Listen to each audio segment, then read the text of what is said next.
Hello friends, Coach Mike here again from Hey I Saw Your Commercial with a very important lesson on typecasting, how to market yourself, discovering what your brand is, okay? Really important lesson. I had a client moved here to Los Angeles, met with an agent, really big agent here in LA. Just a privilege to meet with this agent, being so new here in LA. He sat down with the agent, the theatrical agent. They asked him, what's your type, what's your brand, how do I market you? So according to that agent, all three of those meant the same thing. The actor didn't know how to respond. He didn't know what to say. The agent said, okay, I'll tell you what, listen, contact me in 6 months. As soon as you know how to market yourself, what your brand is, what your type. Again, to that agent, all three of those were one and the same. You'll hear conflicting ideas on, you know, is my brand the same thing as my type? Is it the same thing as how do I market myself? I'm going to give you a little bit of clarity on that, make it real simple. So this segment, this typecasting segment, was born out of the need for actors to know what their type is. The information's coming from my own personal studies on branding, typecasting, marketing of the actor, and 2 other programs in LA that are combined at a cost of $1,200 if you took them separately. When you look at your bank account, you'll say, wow, I just spent $1,200 and about a month and a half, almost 2 months on that subject alone.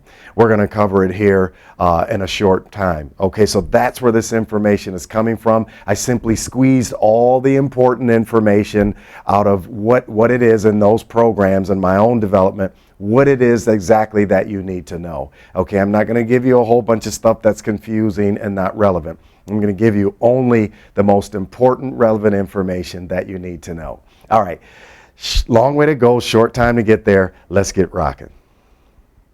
All right, here we go. How to determine your type. Okay, let's break it down. There are 2 basic types broken into 4 categories for comedic and or dramatic roles. You have the hero, you have the villain, bystander, and victim. Okay, so the hero is generally known as the lead actor. And then there's also the character lead, which falls still under the hero column. The character lead. Robert De Niro's a character lead. Zooey Deschanel is a lead actress, but she's also considered to be a character lead. Okay, Samuel L. Jackson's a character lead. These people aren't, Morgan Freeman, these people aren't classically beautiful, right? So they're considered as character leads. Of course, it depends on what your tastes are, of course. Okay, then the villain, bystander, and victims, those are considered to be the character actors. And by the way, character actors seem to have more longevity in their careers. They seem to work longer.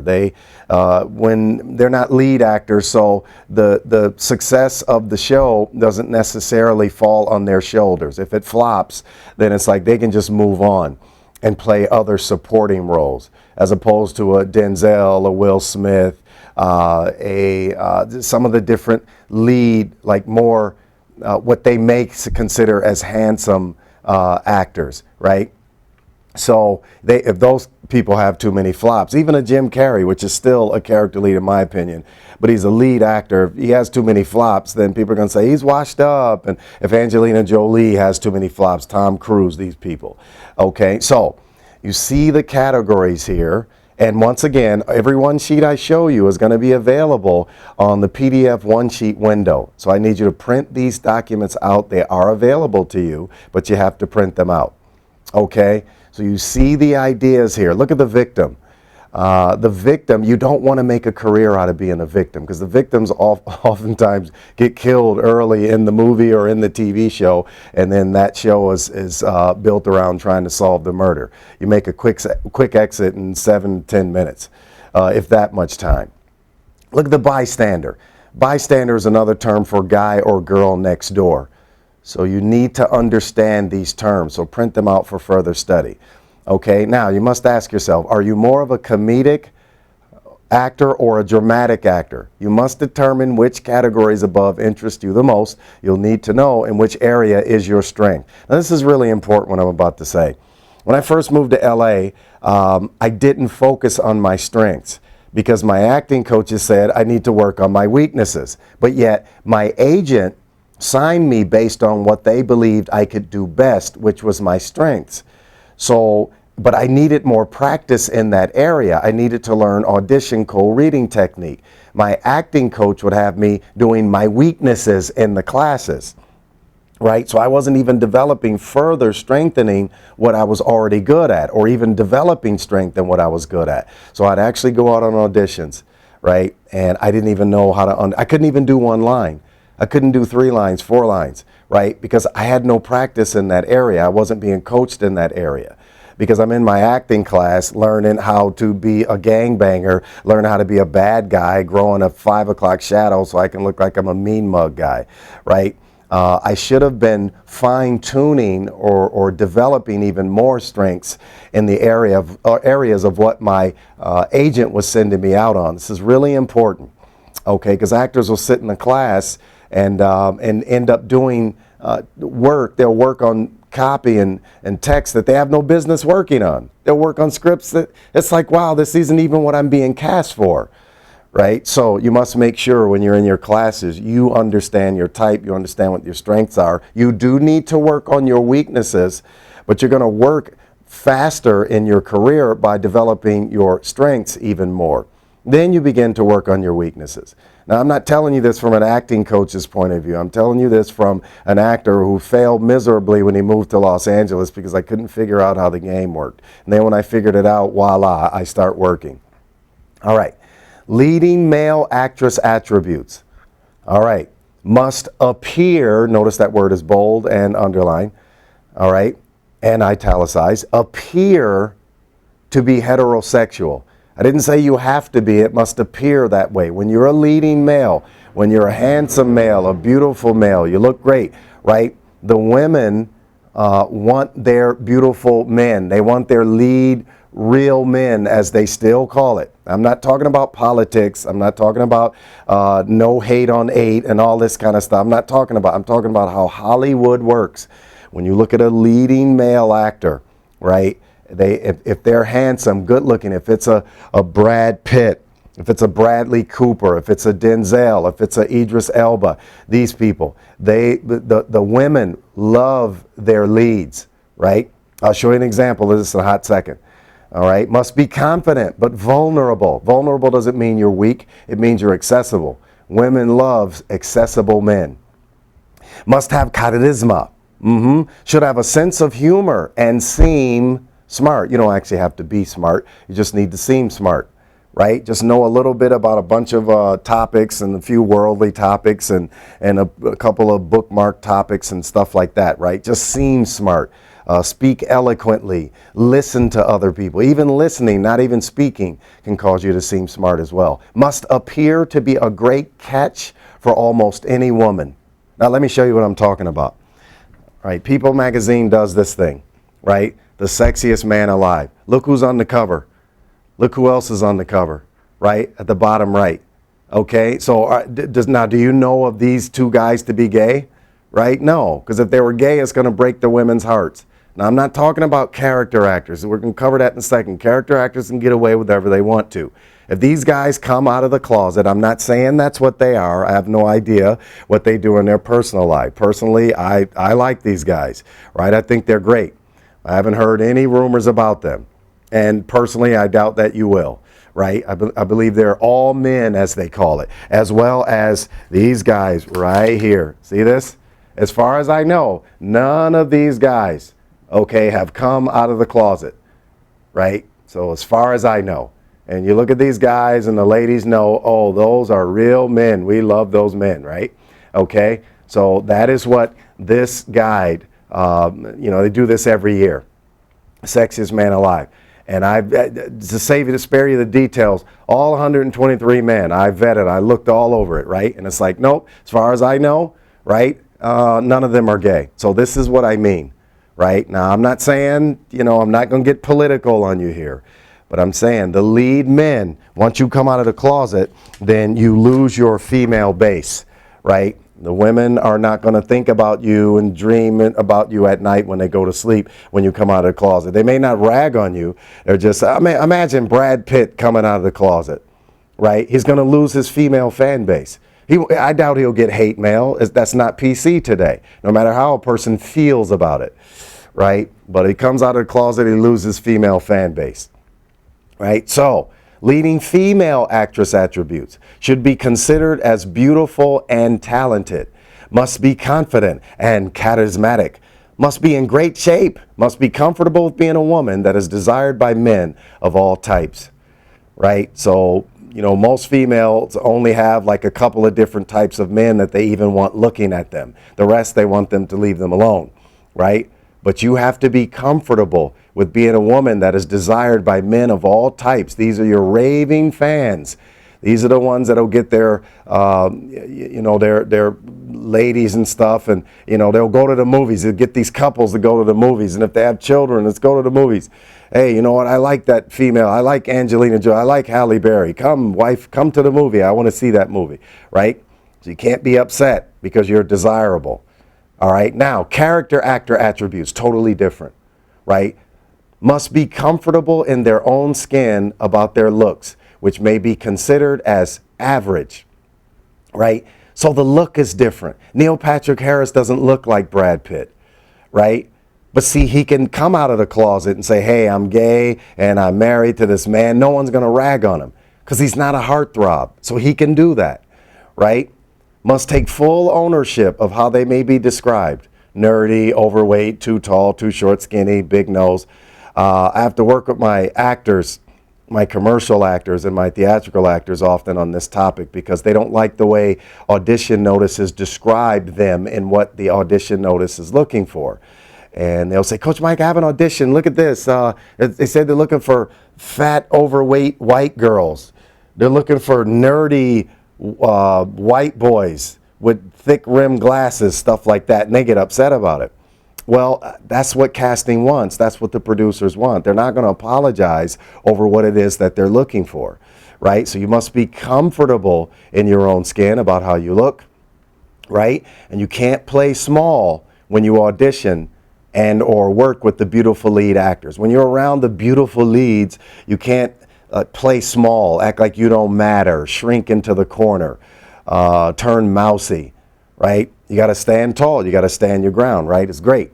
All right, here's some additional questions to ask yourself to determine your type. So again, print this out, right? It's on the PDF one sheet page, the window, right? Print it out. It's there for further study. All right, now, there's a catchphrase that's been around 2-3 years. Like sometimes in casting, they look for people that are ethnically ambiguous, right? So the question is, are you ethnically ambiguous? Do people look at you and say, hey, I can't tell what you are. Are you Middle Eastern? Are you, are you Italian? Are you European? Are you this? Are you, where are you from? That kind of thing. Like a lot of Americans just don't know. And but in casting, being ethnically ambiguous today is great. Sometimes they only want to cast someone that you can't tell exactly where they're from because it's less, for lack of a better word, it's less offensive in advertising. We don't want to book someone black. We don't want to book someone white. We want to appeal to more groups. So we'll hire someone where you can't tell what they are. It'll go over better. This is the belief with some producers. Okay. Now, most people think, I'm not ethnically ambiguous. I'm just white, Coach Mike. Coach Mike, I'm just black. Actually, no, you're not. Guess what?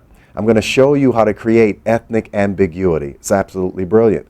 Look, if you are African American, you can also play Jamaican, Cuban, Puerto Rican, Haitian, Dominican, right? With the right dialects, accents. If you're African American, if you're just, oh, Coach Mike, I'm just black. No, you're not. Learn a Jamaican accent. Learn an African accent, right? Have the ability to turn it on and turn it off. Right now, you're able to audition for more roles. So if you ever meet with some clown agent and they tell you to lose your accent, that's totally wrong. You wouldn't lose an accent, right? Especially lose your native tongue? No way. That's a role you can audition for. Keep all of your accents if you possibly can. Learn as many as you can that fit your type. Now, that's more roles you're going to be able to audition for. Now, I bet you've never heard that in your life. It's so simplistically simple when you really think about it, but most agents are going to tell people that have an accent, you need to lose it. You wouldn't lose anything. What you want to do is you want to gain, right, as many accents, dialects as you can. Just learn American Standard. Learn. If you're Asian, you can play Japanese, Chinese, Korean. Look at that. Not some Caucasians. Again, they say, Coach Mike, I'm just white. No, you're not. No. If you learn Russian, now you can play roles. If Russian fits your look, okay, you can audition for Russian. You can audition for German. You can audition. Look at that, right? Tom Cruise did it. I know it's Tom Cruise, but in Mission Impossible 3 or 4, whichever one that was, right? You can actually create ethnic ambiguity by learning more accents, dialects, languages. Really important, right? Now, this portion here, right, you'll understand a little later as I introduce to you the brand type description one sheet. Let me explain to you what's happening. So the 2 sheets I just showed you, what you're going to do is you're going to take those 2 sheets and you're going to blend them together. And you're going to create a brand type description one sheet. This is not a cover letter. This is something you give to the agent when you meet with them in their office. You don't send this in the mail. You give this to the agent when you meet with them at their office. I have to say this in my classroom about 400 times for actors to hear me. And someone will still turn around and say, Coach Mike, is this a cover letter? Right? You take this to the meeting. So when the agent, if they ask you, so what's your type? What's your brand? How do I market you? When they ask you, now you'll be able to just hand this to them. You don't have to sit and explain for 5 and 10 minutes and have them disagree and all that. You just give it to them on a one sheet. Just tell them, oh, yep, I have a brand type description one sheet all ready for you. Here you go. Even if they don't ask for it, give it to them. But at the top, you're going to have your name, cell phone number, email address, and your LA casting or actors access coordinates. Depending on if you're using this commercially or theatrically, you can use it for both. Now, you write your character type. Are you a lead actor or actress, or are you a character actor? You'd put it here. Are you a character lead, right? Ethnicity, put it here. Again, you're simply just kind of hand-picking the ideas here off the 2 one sheets I just showed you and that you're going to print out. Age range. All right, let's work on this. I'm actually going to come from behind the camera. I really need this to make sense. Age range. Let's stop on age range. Okay, listen, here's the deal. Most actors get real confused and queasy when it comes to figuring out what their age range is. They don't want to tell their age. It's like, oh, Coach, I'm embarrassed to tell my age. No, when you meet with these agents and high-powered agents, when they ask you, it's real simple. When they ask you, how old are you? Tell them, just give them your age. Tell them, I'm 24, but I usually play 18 to 25. Or how old are you? I'm 40, but I usually play 25 to 32. Now I'm kind of giving you a 7-year window, right? Give your age, then tell them what you usually play, because it doesn't matter how old you are. All that really matters is what you play. Ladies, you can't have hang-ups about your age. It doesn't matter what the agent thinks about. Oh, really? You're 25? Wow, I thought you were 31. It does not matter what they think. All that matters is what you think. If they don't want to sign you because you don't look your age, or you look too older in your age, you look younger, who cares? There's plenty of good agents out here for you to meet with, and you're going to sign, and you're going to work, and it's going to be great. So you don't get stuck on your age, okay? Our country has made too much a big deal out of age, right? But here's the deal. You cannot do, oh, I play 20, you tell them your age. I mean, you can't say, oh, but I play 25 to 35. A 10-year window's far too big.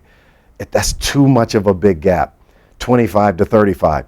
Now listen, when you get into your 50s, then you can put, I play 50 to 60. I play 55 to 65, right? I play 65 to 75. When you have gray hair and some wrinkles, then you can jump to a 10-year window. Below your 40s, you need to do a 7-year window, a 5 to 7-year window. And here's how you determine it. You take how old you are, right? This is how you do it. How old are you, right? Then what you do is you count back 3 to 4 years, and then you go back to your age, and then you count forward 3 to 4 years, right? And out of that span, you craft out a 5 to 7 year window, right? So you may have to replay that so you can hear that again, right? Listen, a 10-year window's too big, okay? It's too big. If I'm 25 years old and someone says, hey, see that group of 35-year-old guys standing over there? I want you to go stand right in the middle of those guys. And then they say, hey, people over there, who's the youngest? I bet the 25-year-old stands out. If someone says, hey, how old are you? 35. See that group of 25-year-old guys over there? I want you to go stand right in the middle of that group of 25-year-old guys. And hey, listen, who's the oldest over there? I bet the 35-year-old will stand out in a group of 25-year-olds. It's too big of a window. So I suggest to you that you do a 5 to 7 year window. Once again, you take how old you actually are and you count back 3 to 4 years, and then you go back to how old you really are, right? And then you count 3 to 4 years forward. And then out of that, you craft out a 5. If it's only 5, if it's only, but I usually play 25 to 30. If that's all it is, okay, that's 5 years.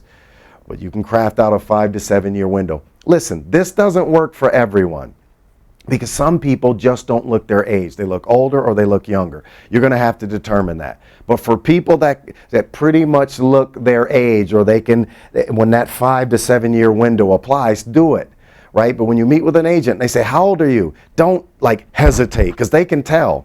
Just like myself on the telephone, when I'm talking to a client, I can recognize now about 8 to 9 different types of hesitation over the phone. Like when I'm giving dates or when they're asking me certain questions, right? I'm aware of 5. I can tell when they're really not going to come. Especially, this is easy when people say stuff like, oh, I'll try to make it, right? Agents can tell when you're hesitating. When they say, how old are you? You got to tell them right away. But then immediately follow up with, but I usually play. It doesn't matter if they don't agree with you. That's what you usually play. You know better than them, right? So that's the deal on age range. Age range. That is the deal. 10-year window's way too big. Pick a 5 to 7 year. Languages. Include the languages that you speak, if you have, right, on this brand type description one sheet. Dialects, accents, put it here. Commercial casting directors you've auditioned, studied, showcased with. Now, if you haven't done it, these are some LA area. I don't know where you're viewing this from, what city, state, country, right? But these are some LA area casting directors that are great. So if you audition for, taken classes with, or even done a showcase, put them here. This simply means to the agent, these are the casting directors that you're familiar with. And your agent just may know these casting directors and have clients that these casting directors call in on a regular basis for casting.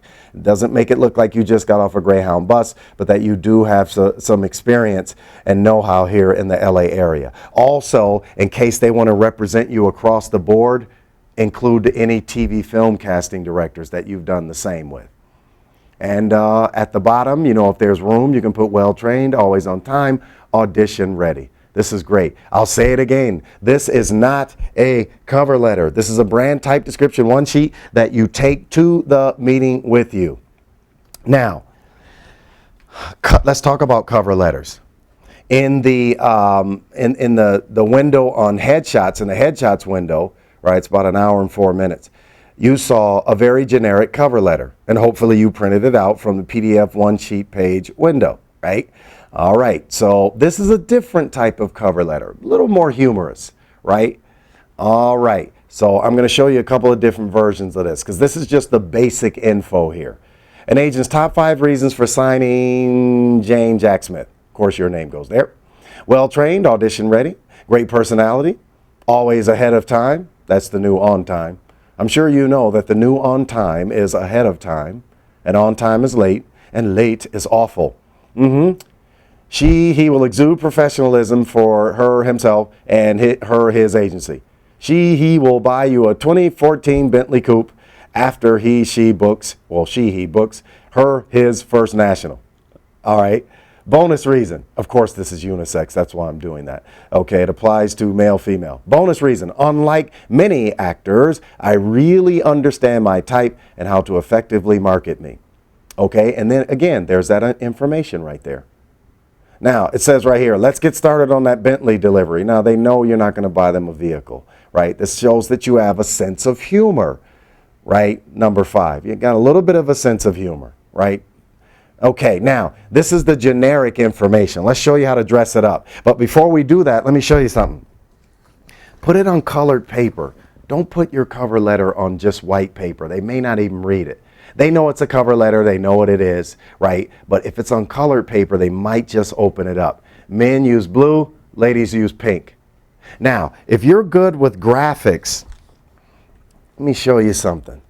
Okay, this is what one of my clients, Dwayne Pinto, did with his. So that information I just showed you, he put it in the clouds.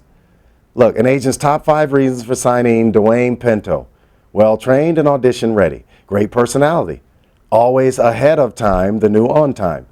The possibility that Dwayne Pinto will purchase me a 500 series Benz. All right, exudes professionalism and confidence.